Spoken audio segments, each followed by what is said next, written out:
We tend to think that getting rich is the hard part. We assume that once you have the money, the mansion, the cars, the bank account that looks like a phone number, you're set for life. You've won the game of capitalism.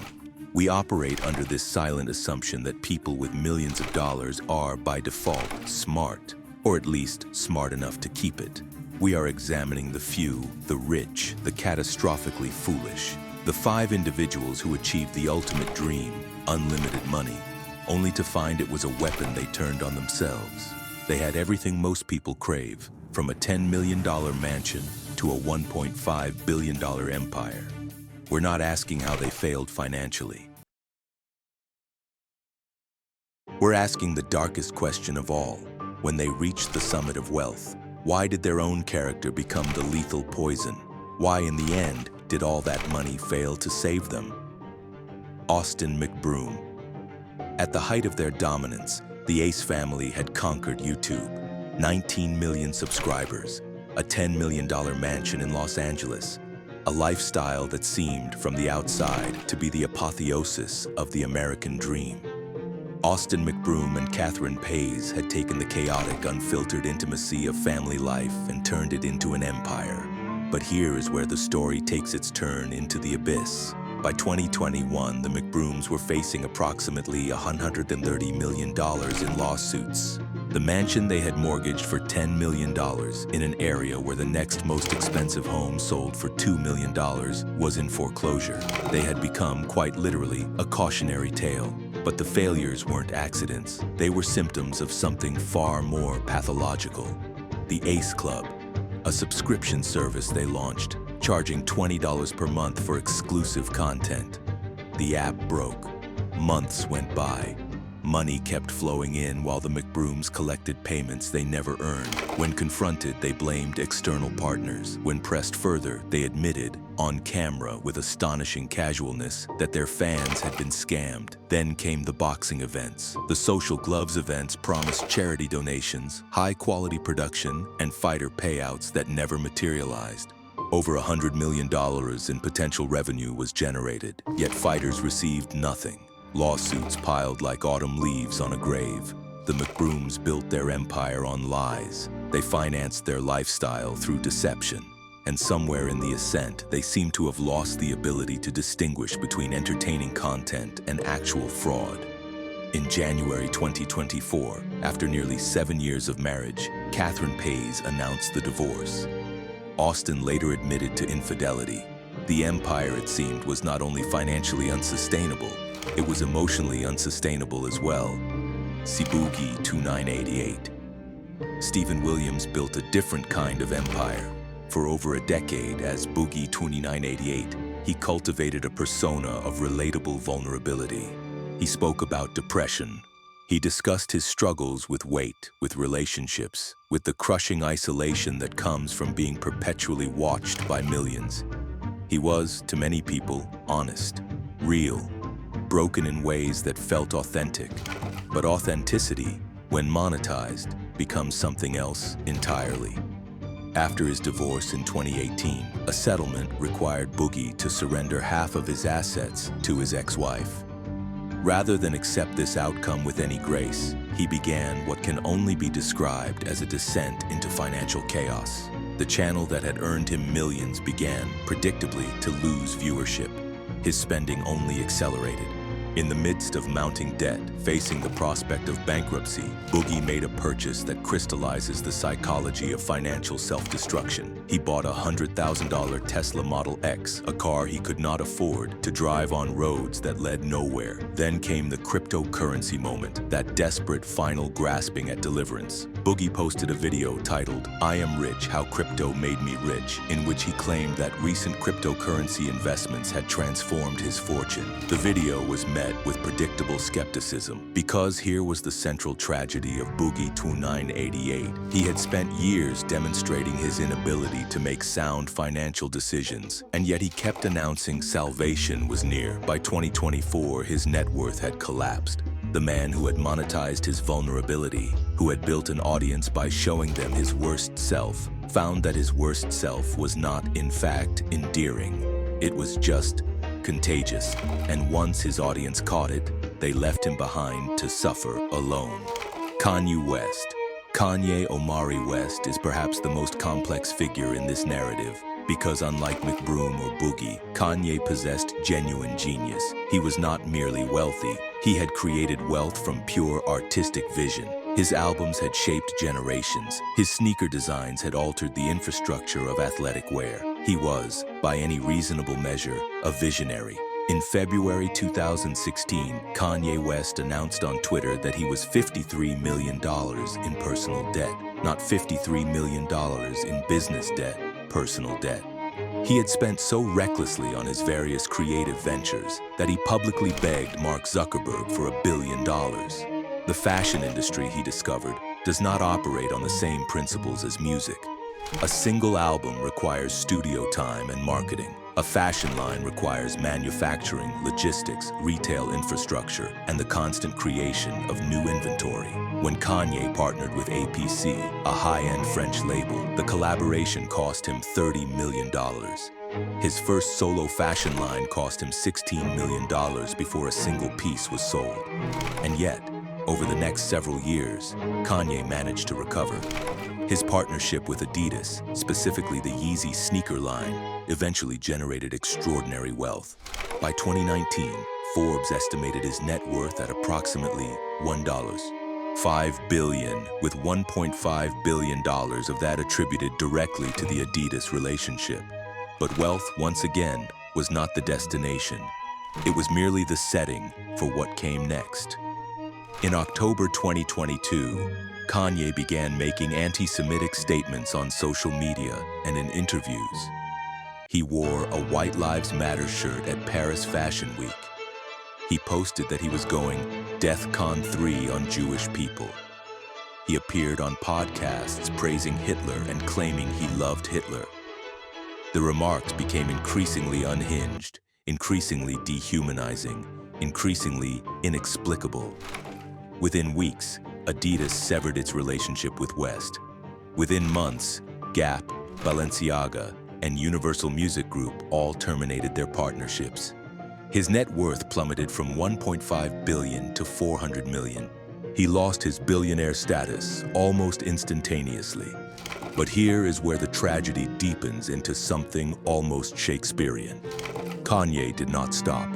Even as the world withdrew, even as his empire crumbled, even as his talent was no longer sufficient to redeem the poison he was spewing, he continued. In February 2025, over 2 years later, he attempted to sell a t-shirt featuring a swastika design on his website. In May 2025, he wrote posts claiming he was done with anti-Semitism before returning to it days later.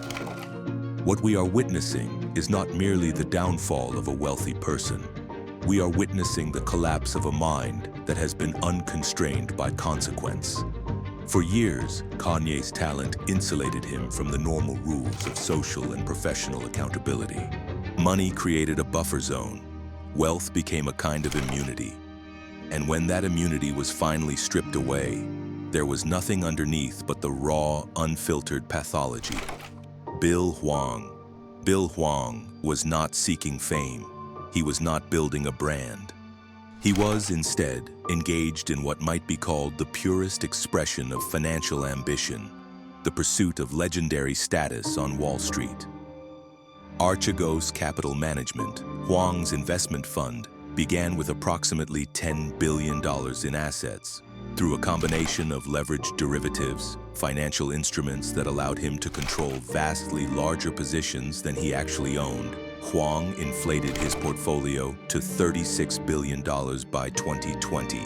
But this figure masked a deeper, darker truth. Archegos held $160 billion in exposure to equities, with only a tiny fraction actually owned outright. This is the mathematics of gambling masquerading as investing. Hwang and his team engaged in what prosecutors would later describe as market manipulation. They acquired over 50% of ViacomCBS without actually owning the shares, using financial swaps and derivatives to hide their true exposure. They deceived banks about their holdings, inflating a $1.5 billion portfolio into what they claimed was $36 billion. But markets, unlike markets that exist only in the imagination, must eventually reconcile with reality. In March 2021, when Viacom CBS stock declined, Huang's carefully constructed illusion was revealed. Margin calls, demands from his creditors for additional collateral, came flooding in. In a matter of days, over $100 billion in market value was erased. Credit Suisse took a multi-billion-dollar loss. Nomura Holdings, Morgan Stanley. These were not small, insignificant institutions. These were global banking powerhouses, and Archegos had made them bleed. In July 2024, Bill Huang was convicted on 10 out of 11 counts, including fraud and racketeering. His defense claimed he was a sincere investor who had made investments he genuinely believed in. The jury disagreed. They found instead that Huang was a man who aspired to legendary status and who was willing to deceive banks, manipulate markets, and risk the stability of the global financial system in pursuit of that aspiration. Bill Huang had billions of dollars. He had access to the most sophisticated financial instruments in the world. He had intelligence, education, and resources that place him in the top fraction of 1% of humans. And yet, none of these things saved him from the fundamental pathology, the conviction that the rules do not apply to him. Vince Young. Vince Young was 19 years old when he led the University of Texas to the national championship. He was drafted 3rd overall by the Tennessee Titans. He was young, talented, and suddenly in possession of a $25 million NFL contract. This was the moment when the dream was supposed to begin. What happened next is not unique to Vince Young, but his particular descent serves as a kind of template for a specific type of financial destruction: the catastrophic collusion of lavish spending, untrustworthy advisors, and the complete absence of financial literacy.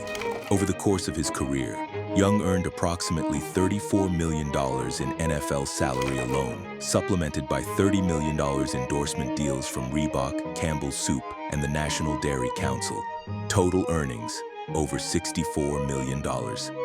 By 2012, it was all gone. Young's financial advisors engaged in embezzlement. His aunt, whom he had appointed as his manager, misappropriated funds. In total, approximately $5.5 million was stolen through outright fraud. Young himself took out a $9 million payday loan at high interest rates, then defaulted on it. By early 2014, facing debt between $1 million and $10 million, Young filed for Chapter 11 bankruptcy. What is remarkable about Young's situation is that it represents a kind of preventable tragedy. He had resources, he had wealth, he had every advantage, and yet all of it was insufficient because he lacked a single crucial thing: self-protection. The tragedy here is different from McBroom or Kanye. It is not the tragedy of someone who actively deceived others or harmed them. It is the tragedy of someone who trusted the wrong people and who paid the price with a fortune that most humans will never even imagine possessing. After his career ended, Young would attempt to rehabilitate himself in the Canadian Football League, playing as a backup for the Saskatchewan Roughriders. He was 34 years old, trying to relive a glory that had already consumed him. Rudy Giuliani. Rudy Giuliani was the mayor of New York City. He was a federal prosecutor who took on organized crime. He was, for a brief moment in time, America's mayor, the man who appeared on television in the days after 9/11 and told people that everything would be okay. He was, by conventional measures, accomplished. What happened next unfolded in real time, in public, in a way that earlier cases did not. Because Rudy Giuliani's downfall was not hidden behind the walls of a mansion or the screens of a social media account. It occurred in courtrooms, in the public record, for everyone to see. In the aftermath of the 2020 election, Rudy Giuliani became the primary legal representative for Donald Trump's efforts to overturn the results. He promoted baseless claims of voter fraud. He appeared at press conferences making statements that had no factual basis. In Georgia, he contributed to efforts to pressure election officials to change vote counts. 2 election workers, Ruby Freeman and Shay Moss, sued him for defamation. A jury found in their favor. The judgment: $148 million.